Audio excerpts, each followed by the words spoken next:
Good morning, dear students and viewers. মৰমৰ ছাত্ৰ ছাত্ৰীসকল আৰু দৰ্শক, ইতিমধ্যে আমি আমাৰ class 7-ৰ from the diary of Anne Frank পাঠৰ second phase দ্বিতীয় পৃষ্ঠাৰ প্ৰথম ডায়েৰী এন্ট্ৰি বা প্ৰথম যিটো ডায়েৰী তাই লিখিছিলে ডায়েৰী পৃষ্ঠা এইখিনি আমি পঢ়িলোঁ এইখিনি এলৈকে পঢ়িলোঁ Now I must stop. Bye bye. We are going to be great pals. এতিয়া আমি ইয়াৰ পিছৰ পৰা পঢ়িম ইংৰাজী পঠন কৰিম তাৰ সৈতে অৰ্থখিনিও জানিম আৰু সম্ভাৱ্য প্ৰশ্ন উত্তৰসমূহ আমি অনুশীলন কৰাৰ কাৰণে চেষ্টা কৰিম Here is another diary entry dated 20th June 1942 ইয়াতে আৰু এটা কি দিনপঞ্জিকাৰ লিখনি dated 20 June 1942 20 June 1942 20 June 1942 ইয়াতে এন্ট্ৰি মানে আমি জানো কি প্ৰৱেশ অনুমতি কাগজত লিখা থকা কোনো এটা পত্ৰ বা প্ৰৱেশ অনুমতি কি বুলি ক'ব এন্ট্ৰি বুলি কয় I have not written for a few days because I wanted first of all to think about my diary. It's an odd idea for someone like me to keep a diary, not only because I have never done so before, but because it seems to me that neither I nor for that matter anyone else will be interested in the unbosomings of a 13-year-old schoolgirl. Still, what does that matter? I want to write, but more than that, I want to bring out all kinds of things that lie very deep in my heart. There is a saying that paper is more patient than man. It came back to me. One of my slightly melancholy days, but I sat scene in hand, feeling too bored and limp even to make up my mind whether to go out or to stay at home.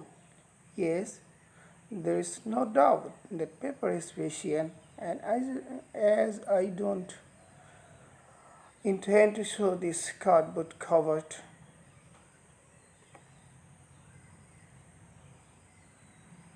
book bearing the proud name of diary to anyone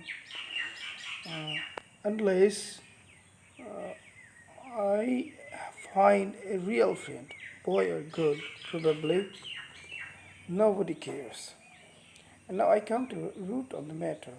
The reason for my studying a diary is that I have no such real friend.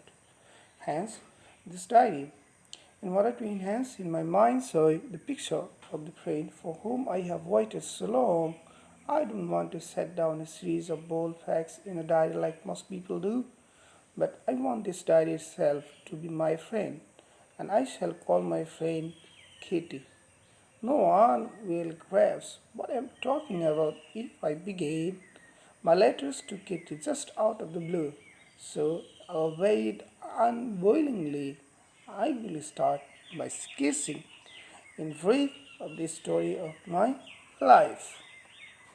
এতিয়া আমি ইংৰাজী পঠনখিনি পঢ়িলোঁ ইয়াৰ পিছত আমি এক্টিভিটিছৰ সৈতে পাঠৰ প্ৰশ্নসমূহৰ আলোচনা কৰিম প্ৰথমে আমি পাঠৰ মূল কথাখিনি অসমীয়াত আৰু ইংৰাজীত একেলগে অৰ্থৰ সৈতে জানি লওঁ এতিয়া আমি অৰ্থৰ সৈতে পঢ়িম পাঠটো Here is another diary entry dated 20 June 1942 ইয়াত আৰু এটা লিখনি দিনপঞ্জিকাত লিখনি বা বাতনি তাৰিখ 20 জুন 1942 এন্ট্ৰি কি বুজাব ইয়াতে লিখনি এন্ট্ৰি হৈছে লিখনি 20 June 1942 20 June 1942 I have not written for a few days কিছুদিন ধৰি মই লিখা নাছিলোঁ because I wanted first of all to think about my diary কাৰণ মই বিচাৰিছিলোঁ, wanted মানে বিচাৰিছিলোঁ first of all two think, সৰ্বপ্ৰথমে চিন্তা কৰিবলৈ about my diary, মোৰ দিনপঞ্জিকাৰ বিষয়ে মই সৰ্বপ্ৰথমে চিন্তা কৰিবলৈ বিচাৰিছিলোঁ. It's an odd idea for someone like me to keep a diary. It's an odd idea. It's an odd idea for someone like me to keep a diary. এইটো এক ধৰণৰ আচুহা ধৰণৰ বা নিহিজা না ধাৰণা for someone like me to keep a diary. মোৰ নিচিনা কাৰোবাৰ বাবে এখন ডায়েৰী বা দিনপঞ্জিকা ৰখাটো. Not only because I have never done so before, এইটো কাৰণে নহয় মাত্ৰ যে মই ইয়াৰ আগতে কেতিয়াও কৰা নাছিলোঁ, মানে ৰখা নাছিলোঁ ডায়েৰী, সেইভাৱে নহয়, but because it seems to me that neither I nor for that matter anyone else. এইটো কাৰণে মোৰ বোধ হয় it seems to me, এইটো মোৰ ওচৰত এনেকুৱা ভাৱ হয় that neither I nor for that matter, ময়ো নহয় নাইবা এইটো বিষয়ৰ কাৰণে অন্য কোনোবাইও will be interested in the unblossomings of a 13-year-old school girl. কি হ'ব? Will be interested in the unblossomings of a 13-year-old school girl. এগৰাকী 13 বছৰীয়া বয়সীয়া স্কুলৰ বা বিদ্যালয়ত পঢ়া ছোৱালীৰ চিন্তা ভাৱনা, unblossomings মানে হৈছে চিন্তা ভাৱনা, উগুল থুগুল চিন্তা, unblossomings কল্পনা ভাৱনা, চিন্তাত কোনোবাই কি হ'ব? আগ্ৰহী হ'ব লিখনিত, এনেকৈ ময়ো নহয় নাইবা অন্য কোনো নহ'ব, এইটো কাৰণে মোৰ মনলৈ ভাৱ আহিছিল. Still, তথাপিও what does that matter? ইয়াৰনো আৰু কি হ'ব? মানে what does that matter? এই একো কৰিব নোৱাৰে, এনেকুৱা এটা still. তথাপিও কিনো হ'ব পাৰে? I want to write. মই লিখিব খোজোঁ. But more than that, ইয়াৰ উপৰিও I want to bring out. মই উলিয়াই আনিব খোজোঁ all kinds of things that lie buried deep in my heart. মোৰ অন্তৰৰ ভিতৰত, মোৰ কি হৃদয়ৰ কোণৰ ভিতৰত একেবাৰে হৃদয় গৰ্ভত থকা সকলো ধৰণৰ যি কি আছে ভাৱনা, চিন্তা, বেদনা যি কয়, সেই গোটেইখিনি মই কি কৰিব বিচাৰোঁ? উলিয়াই আনিব খোজোঁ. There is a saying, ইয়াতে এটা কি আছে? প্ৰবাদ আছে, কথন আছে, paper is more patient than man. কাগজ মানুহতকৈ কি বেছি patient মানে হৈছে ধৈৰ্যশীল.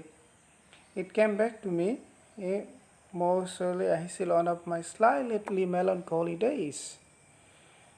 মোৰ অলপ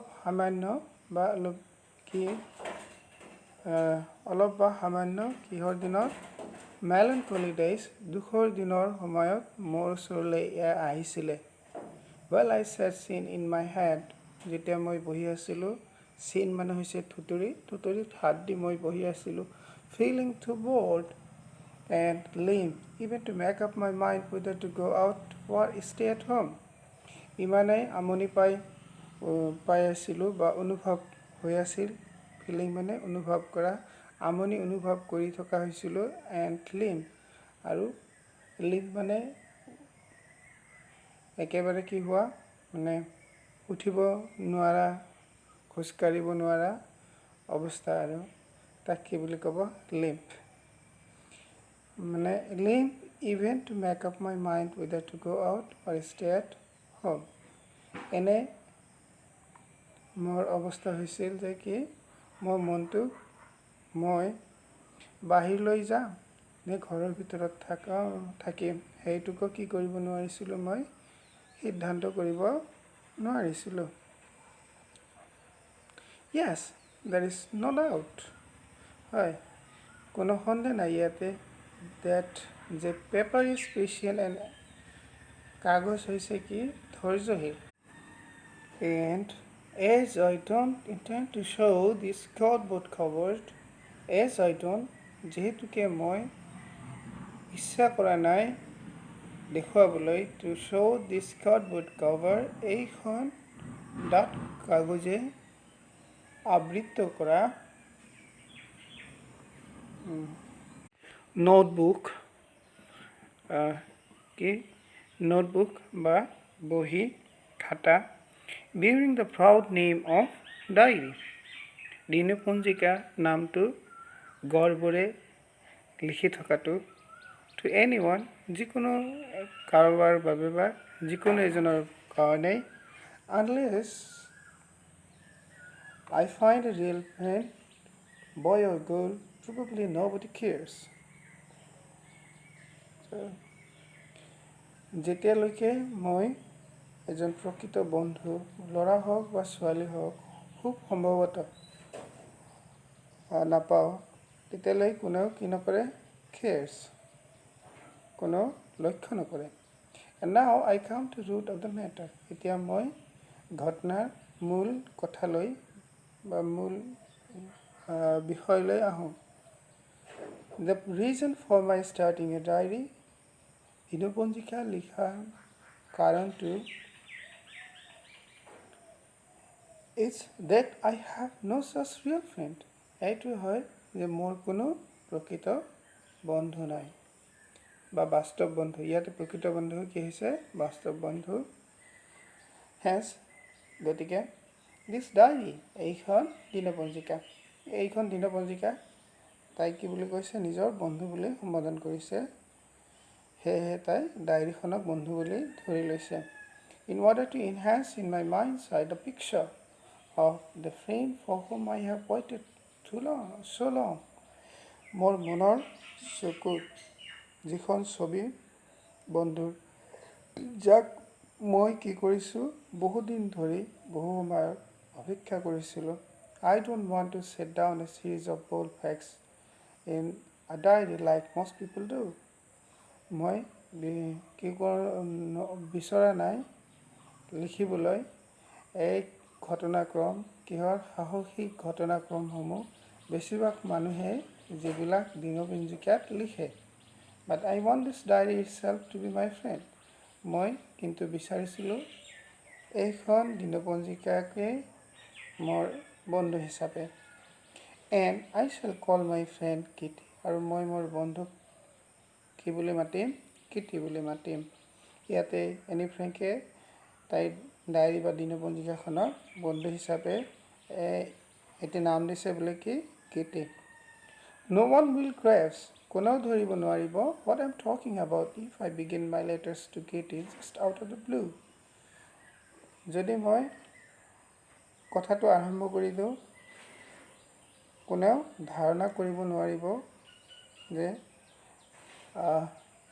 মই চিঠি লিখোঁ কিটিলৈ হঠাৎকে আউট অফ দ্য ব্লু, কোনো উমঘাম নিদিয়াকৈ, মানে ঘপককৈ যিটো ঘটে তাক আমি কি বুলি কওঁ, out of the blue. So albeit unwillingly, তৎসত্ত্বেও অনিচ্ছাকৃতভাৱে, I will start by sketching in the brief of the story of my life. Albeit মানে অনিচ্ছাকৃতভাৱে হ'লেও মই কি কৰিলোঁ, সামান্য পৰিচয়েৰে মই আৰম্ভ কৰিলোঁ মোৰ জীৱনৰ ঘটনাক্ৰমৰ কি বিৱৰণীৰে. ইয়াতে তাই ডায়েৰীখনৰ কথা কৈছে. যদি মই ডায়েৰীখনক এটা নামেৰে এনেকৈ ঘপককৈ চিঠি লিখোঁ, তেনেহ'লে কোনেও ধৰিব নোৱাৰিব. আৰু সেয়ে তাই নিজৰ জীৱনৰ এই পাতনিটো লিখা আৰম্ভ কৰিছিলে এটা সৰু বৰ্ণনাৰে, নিজৰ বিষয়ে সৰু বৰ্ণনা দি. এতিয়া আমি পাঠৰ কথাখিনি বুজি পালোঁ, পঢ়িলোঁ, আৰু ইয়াৰ লগে লগে আমি আৰু এক্টিভিটিছৰ হ'ব লগা যিসমূহ প্ৰশ্ন, শ্বৰ্ট কুৱেশ্যনছ আৰু এক্টিভিটিছৰ প্ৰশ্নসমূহৰ আলোচনা কৰিম. short questions and answers. চুমু প্ৰশ্নৰ উত্তৰসমূহ ইয়াৰে আমি পাঠৰ আলোচনা কৰিছিলোঁ এইকেইটা প্ৰশ্নৰ short questions A, B, C ইয়াৰে আলোচনা কৰিছিলোঁ আমি auto spring and edit bank, how bold, F number, G এইখিনি আমি short questions আলোচনা কৰিছিলোঁ আজি আমি activitiesৰ পৰা প্ৰশ্নসমূহ আলোচনা কৰিম দিয়া let's see how much we have understood দেখা পাম বোলে আমি কি কৰোঁ চাও আমি কিমাননো কি কৰিলোঁ বুজিলোঁ A number where was Anne Frank from Anne Frank কৰ আছিলে answer কি হ'ব Anne Frank was from Netherlands Netherlands আছিলে Anne Frank B How has the voice of Anne Frank reached out across continents and generations?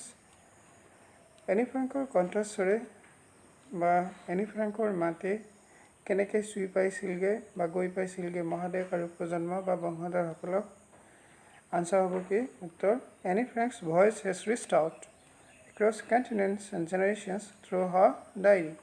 Anne Frankৰ মাত বা কণ্ঠস্বৰ মহাদেশ আৰু দেশ কি জেনেৰেশ্যনছ বংশধৰ বা প্ৰজন্মৰ পিছত প্ৰজন্মক কি পাইছিল ঢুকি পাইছিলে তাইৰ দিনপঞ্জিকাৰ দ্বাৰা বা জৰিয়তে See, what did Anne Frank see lying on the table among her other birthday presents? Anne Frank তাইৰ জন্মদিনৰ উপহাৰসমূহৰ মাজত কি পৰি থকা দেখা পাইছিলে Answer হ'ব কি Anne Frank saw a diary book lying on the table among her other birthday presents. Anne Frank major ওপৰত অন্যান্য জন্মদিনৰ উপহাৰৰ মাজত তাইৰ দিনপঞ্জিকাখন পৰি থকা দেখা পাইছিল D. Why did Anne Frank remain in her bed lying till 6:45 on her birthday? Anne Frank তাইৰ জন্মদিনত কিয় 6:45লৈকে বা 7টা বাজিবলৈ 15 মিনিট থকা অৱস্থালৈকে কিয় শুই আছিলে আমি আনসাৰ কৰিম এনেকে Anne Frank remained in her bed lying as she was not allowed to get up at that hour till 7:45 because it was her birthday তাইক উঠিবলৈ দিয়া হোৱা নাছিল তাই শুই আছিলে কাৰণ তো আছিলে কি বোলে তাইৰ সিদিনা জন্মদিন আছিল ই নম্বৰ হ'ব কি what does he refer to এই যে ই শব্দটো দেখিছা you but to me এইটো কাক বুজাইছে আনসাৰ হ'ব the term you refers to the Anne Frank's diary Anne Frankৰ ডায়েৰীটো লৈ এইটো শব্দ ইউ শব্দটোৱে কি কৰিছে বুজাইছে ই শব্দই Anne Frankৰ ডায়েৰীখনক বুজাইছে What is a camera obscura? Camera obscura নো কি আনসাৰ কি হ'ব A camera obscura is a poetic game এক নম্বৰৰ কাৰণে যি লক্ষ্য কৰিবা Who welcome Anne in the dining room? Anne খোৱা কোঠালীত কোনে কি কৰিছিল উষ্মতাৰে আদৰণি জনাইছিল সম্ভাষণ জনাইছিল না ইয়াতে আদৰণি কোনে জনাইছিল আনসাৰ হ'ব Murti the cat welcomed Anne in the dining room Murti নামৰ যিজনে কি আছে ঘৰচীয়া মেকুৰী সেইজনে Anne খোৱা কোঠালীত কি কৰিছিল আদৰণি জনাইছিল Ace Why does Anne Frank think that is a good idea for someone like her to give a diary? Anne কিয় ভাবিছিল যে তাইৰ কাৰণে কোনোবা এজনীৰ বাবে ডায়েৰী বা দিনপঞ্জিকা ৰখাটো কি হয় এক ধৰণৰ অদ্ভুত ধাৰণা বা আচহুৱা বা নিহিজা কথা হ'ব বা ধাৰণা হ'ব এইটো কিয় ভাবিছিলে আনসাৰ হ'ব এনেকে উত্তৰটো Anne Frank thought that neither she nor anyone else for that matter would be interested in the unblossoming of a 13-year schoolgirl in future and hence it seemed to her an odd idea to keep the diary. এনে চিন্তা কৰিছিল যে তাই নাইবা অন্য কোনোবায়ো এই বিষয়সমূহলৈ কি নহ'ব ৰুচি নহ'ব বা আগ্ৰহ নাথাকিব এজন 13 বছৰীয়া স্কুলৰ বা বিদ্যালয়ৰ ছোৱালী চিন্তা ভাৱনাক লৈ ভৱিষ্যতত সেয়েহে তাই কি কৰিছিল এইটো ডায়েৰী ৰখাটো তাই নিজৰ কাৰণে এটা অদ্ভুত ধৰণৰ কথা হ'ব বুলি ভাবিছিল বা নিহিজা কথা হ'ব বুলি ভাবিছিল 1 How does Anne Frank describe her feelings in one of her slightly melancholy days? Anne Frank নিজৰ অনুভূতিসমূহ তাইৰ কোনোবা এটা কিহৰ দিনত অলপ সামান্য বা অলপ কিহৰ দিন মেলানকলি মানে হৈছে দুখৰ দিনৰ কথা কেনেকৈ বৰ্ণনা দিছিলে অনুভূতিসমূহৰ কথা কৈছিল আনসাৰ এনেকৈ হ'ব Anne Frank want to write and bring out all kinds of things that bury deep in her heart as there is no one as patient as paper to share the feelings while sitting chin in hand to board in one of her melancholy days এতিয়া any ফ্ৰাংকে লিখিবলৈ বিচাৰিছিলে আৰু তাইৰ অন্তৰৰ গৰ্ভত মানে কবৰ হৈ থকা যিসমূহ কি আছে বেদনা হয় না বিভিন্ন ধৰণৰ কথা বতৰা সেই সকলোসমূহ যিহেতুকে as there is no percent কোনো নাই কাগজৰ সমান কি ধৈৰ্যশীল অনুভূতিসমূহ ভাগ বতৰা কৰিবলৈ যেতিয়া তাই বহি আছিলে থুতুৰিত হাত দি খুব আমনি পাই আছিলে তাইৰ দুখৰ কোনোবা এটা দিনত Who is Kitty? Kitty কোন হয় J number Kitty is the name of Anne Frank's diary Kitty হৈছে Anne Frankৰ দিনপঞ্জিকাখনৰ নাম আমি পাঠৰ শেষত পঢ়ি পাইছিলোঁ কিটি নাম দিছিল Anne Frank নিজৰ বন্ধু ডায়েৰীখনক এতিয়া আমি পাঠৰ পৰাই গোটেইখিনি প্ৰশ্ন এক্টিভিটিখিনি জানিলোঁ আশা কৰোঁ তোমালোকে ধুনীয়াকৈ আনসাৰসমূহ কৰিব পাৰিবা এক্টিভিটিখিনি যেহেতুকে পাঠটো পঢ়ি বুজি পালে আমি আনসাৰসমূহ ধুনীয়াকৈ কৰিব পাৰিম আৰু শৰ্ট কুৱেশ্যনসমূহ 1 নম্বৰৰ কাৰণে ইয়াৰ পৰা আহিব পাৰে গতিকে আমি ধুনীয়াকৈ বুজিলোঁ এতিয়া আনসাৰ কৰিব পাৰিম আশা কৰোঁ আজিৰ কাৰণে ইয়াতে পাঠৰ সামৰণি মাৰিলোঁ